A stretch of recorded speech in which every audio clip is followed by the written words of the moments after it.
A importância do sono. O sono tem um lugar muito importante na vivência dos indivíduos, não é?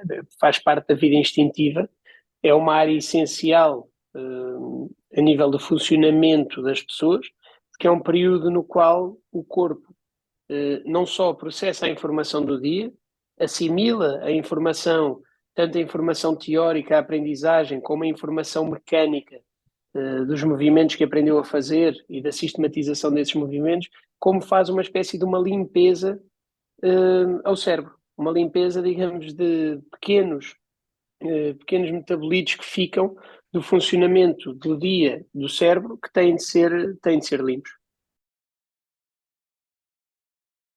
Bem, é preciso dizer que as perturbações do sono são o mundo, mas estaremos sempre a falar de um conjunto de perturbações bastante grandes. Nós, na psiquiatria, ficamos maioritariamente responsáveis pelos casos de insónia, pronto, que é uma coisa que tem um impacto brutal na vida das pessoas e que é muito frequente, mas temos também depois os síndromes do movimento, por exemplo. Nós temos o síndrome das pernas inquietas, que também tratamos.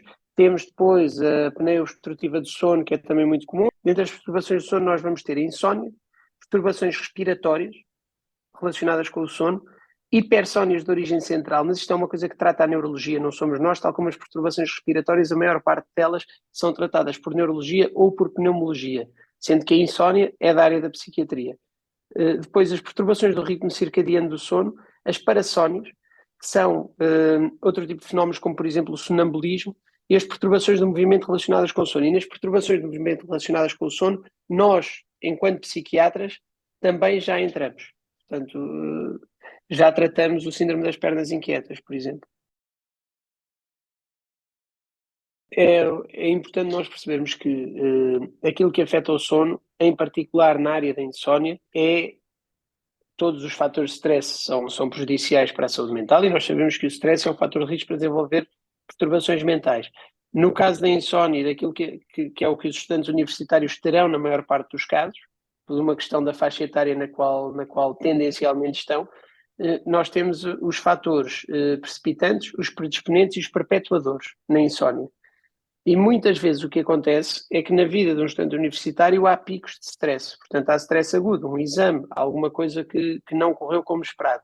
Nesses períodos, é normal, por uma questão do aumento de sintomas ansiosos, pela preocupação que algumas dessas circunstâncias causam nas pessoas, que elas não consigam adormecer tão bem, por exemplo. E, portanto, aqui temos um fator precipitante de insónia. E na vida do estudante universitário haverá vários fatores precipitantes, ou seja, vários momentos nos quais as pessoas podem dormir pior, e depois aqueles fatores em que nós atuamos, que nos fatores precipitantes nós não conseguimos atuar, quer dizer, eu não consigo impedir um estudante de ter um exame, não consigo impedir um estudante de sentir stress no momento de qualquer dia dele. Nós atuamos nos fatores perpetuadores. E esses fatores perpetuadores são erros que as pessoas muitas vezes cometem ao tentar regular o sono, novamente.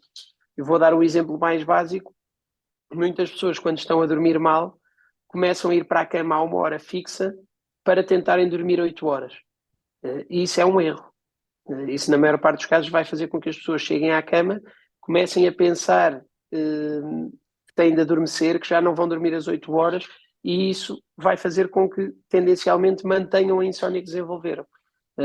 E nós, na psiquiatria, a primeira abordagem para tratamento de insónia é através de terapia cognitivo-comportamental para a insónia e só depois é que é uma abordagem farmacológica.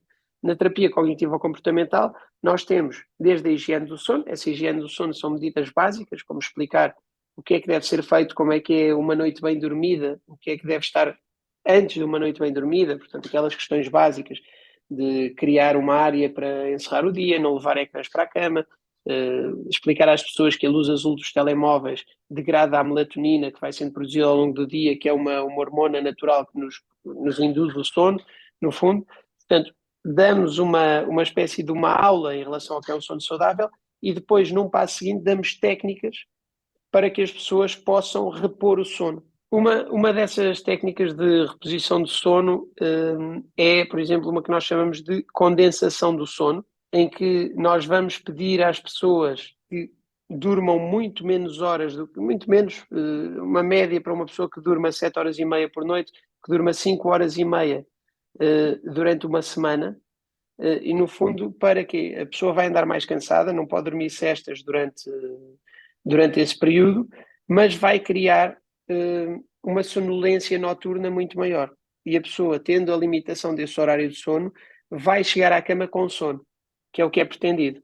E depois, gradualmente, quando deixamos de estar neste período de condensação de sono, a pessoa vai começar a dormir as horas que precisa de dormir, apesar de estar a deitar à mesma hora que se deitava quando estava a fazer a técnica de compressão. Depois temos a técnica de relaxamento muscular progressivo, portanto, é basicamente uma técnica que consiste em estar na cama e fazer tensão em cada grupo muscular por alguns segundos, normalmente 6 segundos, e depois relaxar esse grupo muscular durante 12 segundos. Essa técnica, no fundo, tem como objetivo alterar as respostas emocionais negativas relacionadas com o ato de dormir. É também uma técnica que funciona de forma bastante eficaz.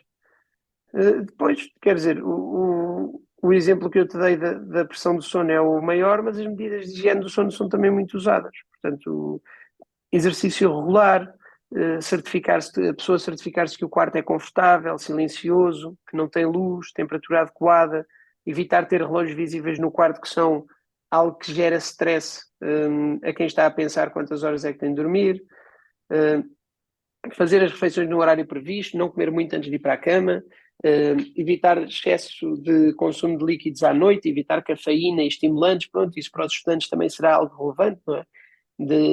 Muitas vezes os estudantes ficam a tomar café e estimulantes para se concentrarem, mas devem evitar fazê-lo perto da hora de ir para a cama, evitar o consumo de álcool antes de dormir, evitar fumar antes de ir dormir, tomar um banho de água quente, por exemplo, ou usar roupa pesada, roupa de cama pesada.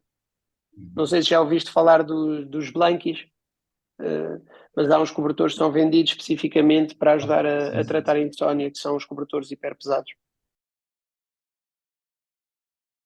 Antigamente considerava-se que a insónia podia ser primária ou secundária. Essa definição foi abandonada. E, portanto, nós hoje em dia consideramos que uma perturbação do sono, uma insónia, tem tanta relevância quanto uma depressão. Elas são muitas vezes concomitantes. Uma pessoa que tem uma insónia tem uma perturbação psiquiátrica em 50% dos casos e a perturbação que está mais frequentemente associada com a insónia é a depressão. E, portanto, elas têm uma relação bidirecional.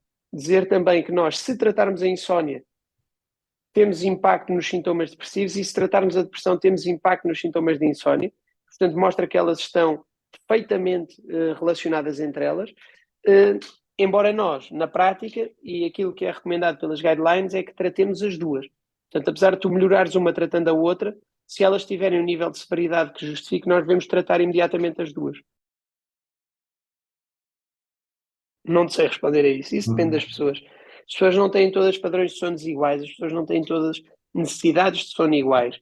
Portanto, tanto há pessoas que não precisam de dormir mais de 5 horas e não têm problema nenhum, como há pessoas que precisam de dormir mais de 7 horas e meia. Estupefacientes e álcool são substâncias que interferem com o sistema nervoso central. E, portanto, ainda que o álcool seja um depressor do sistema nervoso central, é um depressor que vai alterar a estrutura do sono nessa noite. Ou seja, o álcool altera a arquitetura do sono. O teu sono não vai ser tão reparador, tu não vais conseguir descansar tanto. E o mesmo para outras substâncias. Depois depende, quer dizer, de estupefacientes, eu vou assumir que estás a falar de substâncias estimulantes, como seja a cocaína. Uhum. Pronto, são substâncias que são ultraativadoras e que, portanto, também vão reduzir aquele que é o período de sono que o indivíduo consegue ter com qualidade. E, no fundo, a principal diferença é essa. São ou a cafeína, para além de alterarem quando estão ativas, não é? Porque se tu beberes um café ao meio-dia e te fores deitar à meia-noite, não vais ter impacto desse café no teu sono. Mas se a substância ainda estiver num nível suficientemente elevado no organismo, o que vai acontecer é que tu vais, com uma substância estimulante, encurtar o período de sono que vais conseguir dormir e vais piorar a qualidade do sono porque alteraste a arquitetura dessa noite.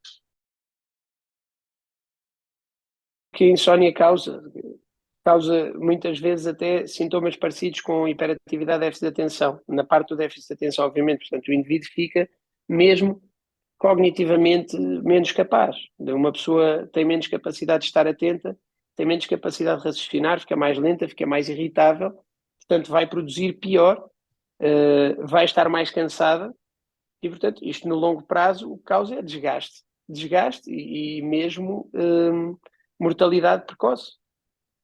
Uma pessoa que tem uma insónia crónica depois tem maior tendência a desenvolver uma data de outros problemas que poderão ter impacto na saúde, mesmo problemas cardiovasculares, por exemplo. Como eu disse aqui a meio, depende muito, porque nem toda a gente precisa do mesmo número de horas de sono. E, portanto, tu tanto podes ter pessoas com um padrão de short sleeper, e esse padrão de short sleeper é para pessoas que dormem menos de 5 horas a 4 horas e meia, são pessoas que não precisam dormir mais. A média das pessoas na idade de um estudante universitário vai precisar dormir entre 7 a 7 horas e meia. 7 horas e meia é o número de ciclos de sono, cada ciclo de sono tem cerca de 1 hora e meia, e portanto nós com as 7 horas e meia assumimos que a pessoa faz 5 ciclos de sono antes de acordar. Agora, claro está, estamos a falar da média, não quer dizer que se aplique a todos. E o exemplo mais comum que tu tens disso e que é amplamente conhecido é o do Marcelo Rebelo de Sousa, que é Presidente da República e que dorme cerca de 3 horas e meia por dia há muitos anos, mas é o funcionamento normal dele que lhe permite dormir dessa maneira. O sono, não há nada seja contra o sono polifásico. Portanto, o sono polifásico pode ser feito. Claro que se for uma questão continuada de uma insónia intermédia e da pessoa não dormir as horas que necessita ou de não estar adequada àquilo que é o normal funcionamento da pessoa, deve procurar ajuda e deve ser tratado. Mas também não há problema nenhum de uma pessoa preferir fazer menos um ciclo de sono à noite e fazer esse ciclo de sono numa sesta, por exemplo. Normalmente o que é relevante é que a pessoa durma o número de horas que precisa de dormir para andar funcional e estável.